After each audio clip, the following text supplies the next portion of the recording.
Hi hello welcome to జాసర్ media. నేను ఎవరికి వ్యతిరేకం కాదు, అలాగని నా పోరాటం ఆపను. జబర్దస్త్ యాంకర్ రష్మి గౌతమ్ పై సోషల్ మీడియాలో ట్రోలింగ్ జరుగుతుంది. ఓ పార్టీ నాయకులు ఆమెను టార్గెట్ చేసుకుని తీవ్ర విమర్శలు చేస్తున్నారు.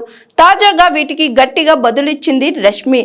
తనను ట్రోల్ చేస్తున్న వారికి సోషల్ మీడియా వేదికగా స్ట్రాంగ్ కౌంటర్ ఇచ్చింది.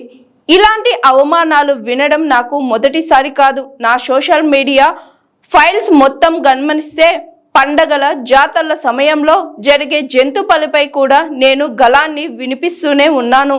అప్పుడు కూడా నన్ను దారుణంగా తిట్టారు, సోషల్ మీడియా వేదికగా ట్రోల్స్ చేశారు.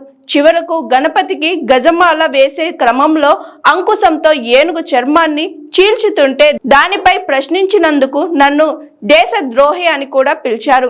జంతువులపై జరిగే హింస విషయంలో ప్రజలు ఒక అంశాన్ని మరొక దానితో పోలిస్తూ కాలక్షేపం చేస్తున్నారే తప్ప పరిష్కార మార్గం గురించి అసలు ఆలోచించట్లేదు.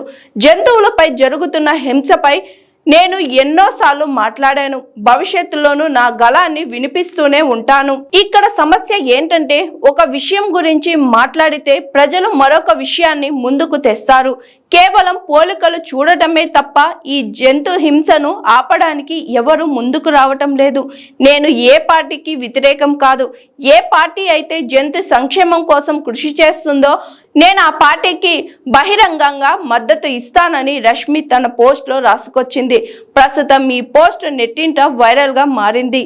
అసలు ఏం జరిగిందంటే, పెట్రోల్ డీజిల్ దొరకటం లేదంటూ ఇటీవల ఓ ప్రముఖ రాజకీయ పార్టీ నేత నిరసన చేపట్టారు. ప్రభుత్వ తీరుకు నిరసనగా ఆటోలను ఎడ్ల బండిపై పెట్టి ర్యాలీ చేశారు. ఇందుకు సంబంధించిన వీడియో నెట్టింట వైరల్ అయింది. దీనిపై స్పందించిన రష్మి రాజకీయ నిరసనల కోసం జంతువులను హింసించడం సరికాదని ట్వీట్ చేసింది. దీంతో ఆమెపై సోషల్ మీడియాలో ట్రోల్స్ మొదలయ్యాయి.